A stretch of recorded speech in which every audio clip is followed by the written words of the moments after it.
पालन करो, लेकिन मोह छोड़ करके।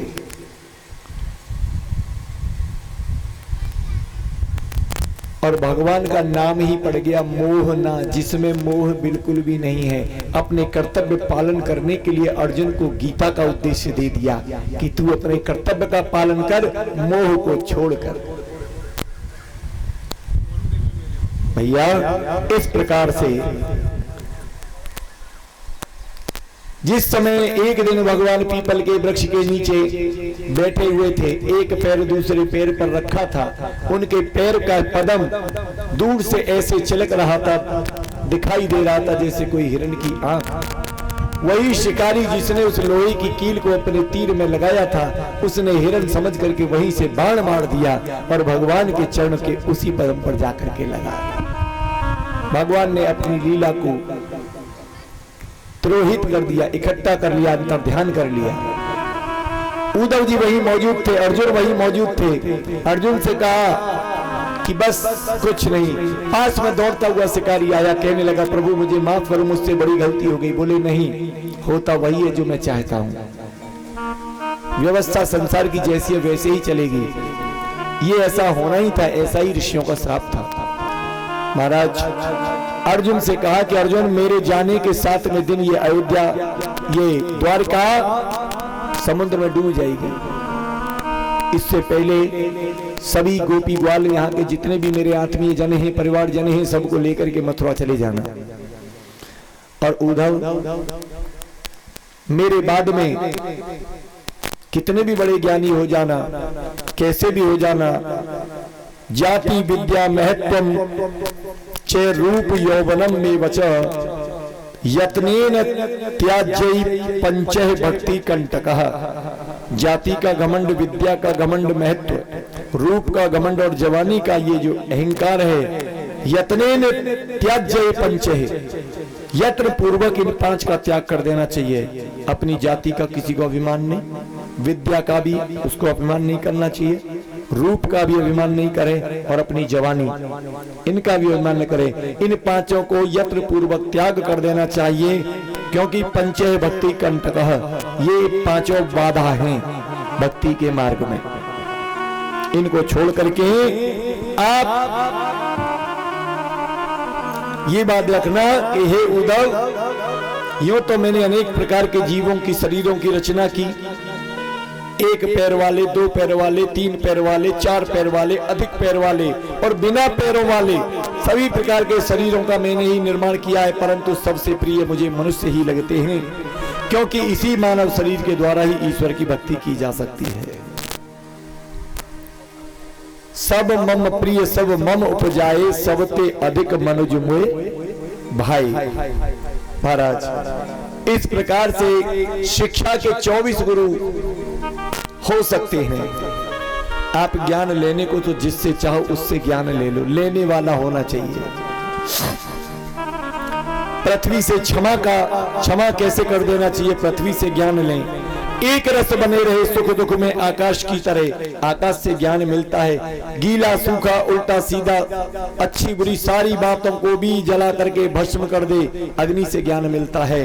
और महाराज सदा शुद्ध और पवित्र रहने का विचार जल से प्राप्त होता है। और महाराज अपनी किरणों से पृथ्वी से जो जल खींच लेता है, इसी प्रकार से ज्ञानी जनों से एक सच्चा शिष्य अपने कैसे उनसे ज्ञान अर्जन कर लेता है। सूर्य ज्ञान देते हैं। कपोत कहते हैं महाराज एक कबूतर से भी ज्ञान मिलता है। कपोत को आप देखो कि 2 शिष्य जा रहे थे, ध्यान से सुनो। गुरु शिष्य जा रहे थे, शिष्य ने कहा गुरुदेव यहाँ पर एक कबूतर मरा पड़ा है और इसके एक एक पंख बिखर रहे हैं। दूसरे ने कहा जरा देखो तो सही। गुरुदेव ने कहा कि भाई ये कबूतर मरा। शिष्य कहने लगा चलो गुरुजी मर गया सो मर गया, तो मरा हुआ बिल्कुल, चलो आगे। गुरुजी का जो दिमाग था वो तर्क वितर्क में घूम गया। बोले रुक भाई अभी चलते हैं। बोले गुरुदेव चलो जल्दी, अब कबूतर के मरने को क्या देख रहे हो आप? वो कहने लगे देख ये रहा हूं, मुझे ताज्जुब ये है कि ये कबूतर मरा कैसे। शिष्य बोला इसको मार करके बिल्ली गई है। मैंने देखा है कि इसको किसने मारा है? बिल्ली ने। बोले यही तो मुझे ताज्जुब लग रहा है कि बिल्ली ने कैसे मार दिया कबूतर को, क्योंकि कबूतर आकाश में उड़ सकता है, बिजली छलांग लगा सकती है मगर उड़ नहीं सकती। तो एक उड़ने वाले पक्षी के लिए केवल कूद फांद करने वाला जानवर बिल्ली कैसे मार सकता है? ये तो बड़े आश्चर्य की बात है। इससे हमें शिक्षा लेनी चाहिए। बात क्या है?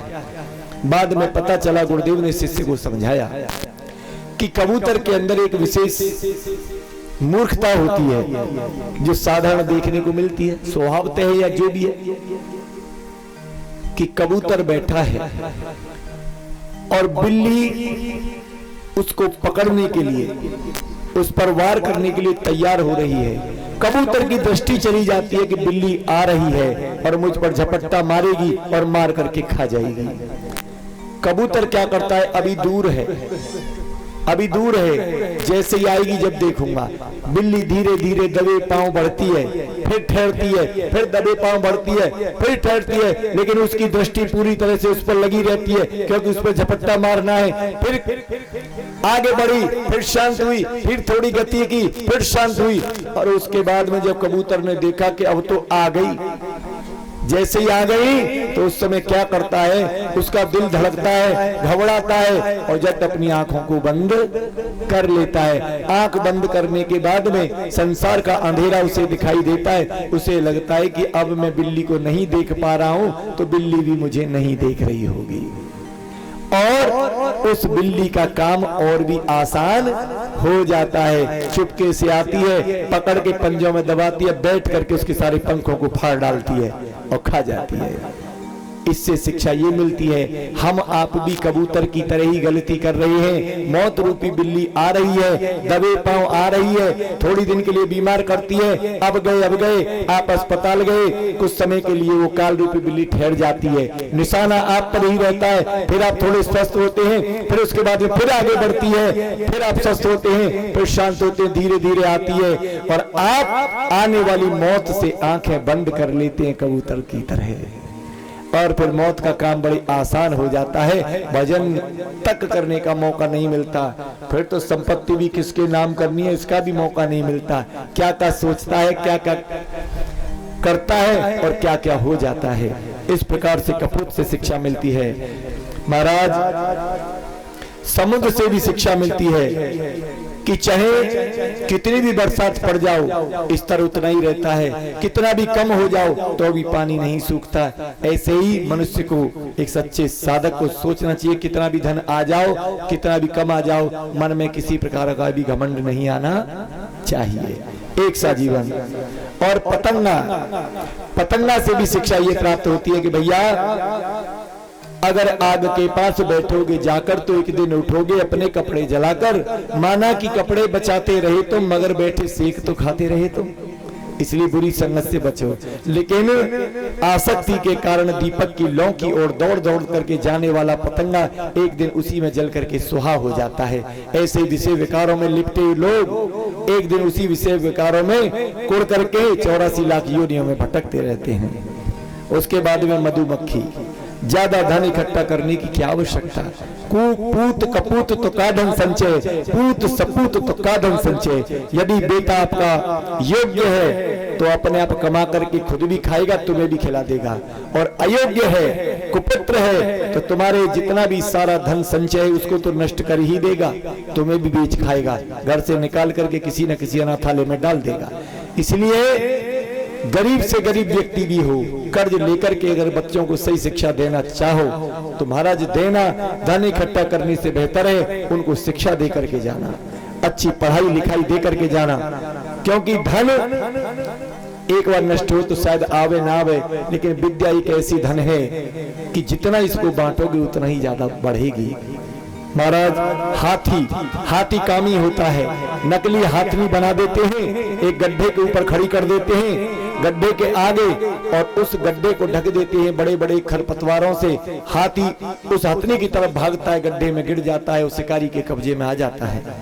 महाराज, शहद के बारे में मधुमक्खियों को बताया, ज्यादा धन इकट्ठा करोगे तुम्हारे नहीं काम आएगा, जीवन तुम्हारा बर्बाद होगा और उससे कमाया हुआ धन किसी और के ही बरतने में आएगा। हिरन संगीत का बड़ा शौकीन होता है। शिकारी बांसुरी बजाता है, दौड़ते हिरन को रोक देता है और धोखे से तीर चला देता है, मार गिराता है। संसार के ये मीठे मीठे स्वरों में फंसने वालों, याद रखना 4 घंटा जो आप फिल्मी गाने और इधर उधर के संगीत को सुन करके मोहित होते हो, वही 4 घंटे यदि भगवान का भजन ध्यान का जीवन धन्य हो जाए। मछली कांटे में फंसे हुआ जो उसका भोजन होता है उसके लालच में खाती है और उसके बाद में स्वयं उस जाल में फंस जाती है। ऐसे ही महाराज एक पिंगला एक वो करते करते खाती थी, लेकिन जब वो बूढ़ी हो चली तब उसके ग्राहक कम हो गए, क्योंकि तन जब उसका सुंदर न रहा, जब तक ब्यूटी रही तब तक ड्यूटी रही, और जब ब्यूटी चली गई तो ड्यूटी भी खत्म हो गई। अब संसार में कोई कीमत उसकी न रही। बूढ़ी हो गई, बैठकर सुबह से शाम तक इंतजार करती अपने ग्राहक का, कोई नहीं आता। लेकिन एक दिन अचानक ही उसके मस्तिष्क में भगवत प्रेरणा हुई, अरे तू जितनी देर एक ग्राहक का इंतजार करती है, उसी का ध्यान करती है, अगर इतना अपने भगवान का ध्यान करती तो आज सचमुच में ही श्याम सुंदर आ गए होते तेरे, और तेरा जीवन धन्य हो गया होता। इस तरह से बालक से कुंवारी कन्या का भी उदाहरण है। कुंवारी कन्या एक घर में देखने वाले रिश्तेदार आ गए, कुंवारी कन्या खाना वाना बनाने लगी तो उसके हाथ में कुछ चूड़ियां थी, वो आपस में बज रही थी। उसने देखा कि आने वाले मेहमान सोचेंगे अंदर कौन है, कौन छनन छनन कर रहा है। उसने 2 चूड़ियों को निकाल दिया, लेकिन छनन कम हुई मगर समाप्त नहीं हुई। लास्ट में उसने और एक 2 बढ़ा दी, उसके बाद में एक 2 और बढ़ा दी। इस प्रकार से छनन कम तो हुई मगर खत्म न हुई। लास्ट में उसने दोनों में एक कंगना छोड़ा, उसके बाद शांति हो गई। इससे ज्ञान मिला कि भैया जितना अकेले में आनंद है उतना झमेले में ना है, क्योंकि झगेले जहाँ 4 बासन होंगे वहाँ खटकन होती रहेगी। इसलिए हमारे यहाँ पर कहते हैं जब 50-60 से साल ऊपर ज्यादा एकांत वासा करे उसी में आनंद है। इस प्रकार से मकड़ी से भी जाल बना कि मकड़ी खुद फंसती है अपना जाल अपने आप बना करके। 2 पैर वाला मनुष्य होता है, ब्याह हो जाए तो बैल जैसो मतलब पशु जैसो जीवन, 4 पैर वाले है गए, फिर बालक है गए 6 पैर वाला मकड़ी जैसो जीवन, और उसके बाद और बालक ही बालक है गए तो गिजाई जैसो जीवन चालू है जाए, ज्यादा पैर वालों। बात समझ में आ रही है तो ताली बजाओ। और इस प्रकार से महाराज अंत में श्री सुखदेव स्वामी ने कहा कि देखो भैया, शरीर की मृत्यु होती है। अब इस बात को सुन लेना, इसके बाद में कथा विराम होगी, आरती वारती की व्यवस्था होगी। अब ये शंख मेरा है, क्या शंख मेरा है? तो इसका तात्पर्य है कि शंख अलग है और मैं अलग हूं, ठीक है। ये माइक मेरा है तो माइक अलग है, मैं अलग हूं। ऐसे ही ये अंगूठी मेरी है, अंगूठी अलग है, मैं अलग हूं। अब मैं कह रहा हूं कि ये उंगली मेरी है, इसका मतलब उंगली अलग है, मैं अलग हूं। मैं कह रहा हूं कि ये बाह मेरी है, इसका मतलब बाह अलग है, मैं अलग हूं। और मैं कह रहा हूं कि ये सर मेरा है तो सर अलग है, मैं अलग हूं। मैं कहता हूं कि ये पूरा शरीर मेरा है, इससे तात्पर्य है कि शरीर अलग है और मैं अलग हूं। रास्ते में गए, भगवान न करे एक का एक्सीडेंट हो गया, बाएं कट गई, बाएं कटने के बाद अलग पड़ी है। 4 लोग उठा करके अस्पताल ले गए, डॉक्टर ने ऑपरेशन कर दिया और दूसरे लोग बोलने लगे जिसकी बाह कटी थी कि देखो जी मेरी जो बाह थी ना उसे किसी पॉलीथीन में बंद करके रख देना, जब मैं यहां से जाऊंगा अपनी बाह लेके जाऊंगा। कुछ समय के बाद उसकी बाह सही हो गई, चलने फिरने लायक हो गया। बोले ये लो साहब अपनी बाहें ले जाओ, जो कटी हुई थी वो बाह लेकर के आया। बोला इसका मैं क्या करूं? चलो एक काम करो, छोटी सी चिता बनाओ और इस बाह को बीच में रखो, इधर से उधर आग लगाओ, भगवान के नाम पर कर दीजिए। मिल गई। अब बाह जल रही है और जिसकी बाह है वो जला रहा है और देख रहा है। एक दिन ऐसे ही बाह की तरह ये समस्त शरीर हमारा अलग हो जाएगा और हम देखते रहेंगे। समझ पा रहे हैं? इस प्रकार से महाराज मरने वाली वस्तु क्या है? शरीर है, लेकिन आत्मा कभी मरती नहीं। नैनम छिद्यन्ति शस्त्राणि नैनम दहिति पावकः। न आग जला सके, न इसको काटा जा सकता, पीटा जा सकता, सोखा जा सकता, कुछ नहीं हो सकता, अविच्छिन्न है। लेकिन इसका ज्ञान किसी साचे गुरु के माध्यम से होता है। गुरु का मतलब ये ना है कि 2 पैसा कमाने की विद्या बता दे, घर काज कैसे चलेगा, वो कैसे चलेगा, घर के दुख दर्दों को कैसे दूर किया जाए, नहीं। केवल सदगुरु से ही कहते हैं जो सच्चे आत्मा का ज्ञान करा दे, तुम्हें स्वयं को स्वयं से मिला दे। भैया इस प्रकार से परीक्षित जी, सुखदेव जी महाराज ने राजा परीक्षित से पूछा कि हे राजन, तुम्हें मैंने बता दिया कि शरीर मरता नहीं, आत्मा अमर है, कुछ हो ही नहीं सकता। अब जब तक्षक नाग आएगा तो शरीर को डसेगा, क्या आत्मा को डस लेगा? शरीर को ही डसेगा।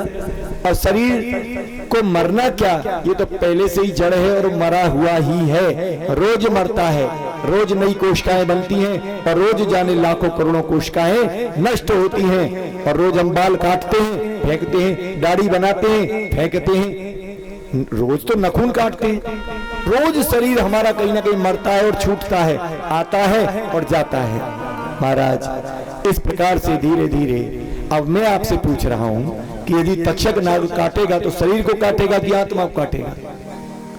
शरीर को ही काटेगा, और शरीर तो पहले से मरा हुआ है। तो इसलिए आत्मा, तो कहते हैं कि सुखदेव स्वामी कहने लगे राजा परीक्षित से, अब ये बताइए क्या तुम मरोगे भागवत के ज्ञान के बाद? तो राजा परीक्षित ने कहा कि महाराज मेरा जन्म ही नहीं होता तो मैं मरूंगा क्यों? मरेगा वो जिसका जन्म होता हो। आत्मा सनातन है, सदा से है, जब से परमात्मा है तभी से उसका अंश भी है। और महाराज जब हम न मरे मरे संसारा, कबीरदास जी कहते हैं, हम न मरे मरे संसारा, हमको मिला जियावन हारा। हरि मरे हैं तो हम ही मरे, हरि न मरे हम काहे को मरे। हमारा भगवान भी जब नहीं मरने वाला, क्योंकि उस अकाल पुरुष को पहचानने के बाद में फिर काल के लोक से परे परमहंस लोक में इंसान, ये जीवात्मा पहुंच जाता है, उस स्वरूप को पहचान लेता है। इस प्रकार से श्रीमद् भागवत कथा समापन हुई। आरती के लिए आप सब लोग खड़े हो जाइए। यही उनका अंतिम ज्ञान था। पसंद आई हो तो बोले श्रीमद् भागवत महापुराण की। इसी ज्ञान के साथ में अपने आप को एकाग्र करिए और पुनः चंद शब्द आप सब लोग एक बार बोल दीजिएगा, जितने भी हैं। खड़े होइए, जल्दी आगे को आइए। जो मैं शब्द बोलता जा रहा हूं आप लोग भी जरूर बोलो। सच्चिदानंद रूपाय सच्चिदानंद रूपाय विश्वोत्पत्त्यादि हेतवे विश्वोत्पत्त्यादि हेतवे तापत्रय विनाशाय तापत्रय विनाशाय श्री कृष्णाय वयं नमः श्री कृष्णाय वयं नमः सच्चिदानंद रूपाय सच्चिदानंद रूपाय विश्वोत्पत्त्यादि हेतवे विश्वोत्पत्त्यादि हेतवे तापत्रय विनाशाय तापत्रय विनाशाय श्री कृष्णाय वयं नमः श्री कृष्णाय वयं नमः सच्चिदानंद रूपाय सच्चिदानंद रूपाय विश्वोत्पत्त्यादि हेतवे विश्वोत्पत्त्यादि हेतवे तापत्रय विनाशाय तापत्रय विनाशाय श्री कृष्णाय वयं नमः श्री कृष्णाय वयं नमः नाम संकीर्तनं यस्य नाम संकीर्तनं यस्य सर्वपापः प्रणाशनं सर्वपाप प्रणाशनं प्रणामो दुःखशमनः प्रणामो दुःख समरस्तं तं नमामि हरिं परम् ओम नमामि हरिं परम। दो बार और बुलवा दो।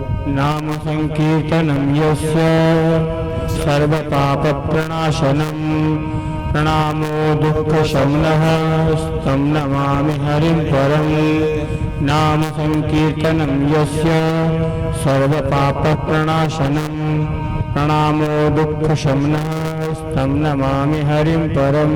ओम हरिर्नाम हरिर्नाम हरिर्नाम केवलम कलौ नास्त्येव नास्त्येव नास्त्येव गति अन्यतरन्यत अंतकाले च नामे विस्मरण भक्ता करे वरम यह प्रयाति से मद्भावम याति नायस्त्र संशय। भगवान कहते हैं अंतकाल में जो मेरे नाम का स्मरण करता हुआ इस शरीर को छोड़ता है, इस शरीर को जो छोड़ता है वह मुझे ही प्राप्त होता है, इसमें कोई संशय नहीं है। आइए जिनके गुरु हैं अच्छी बात है,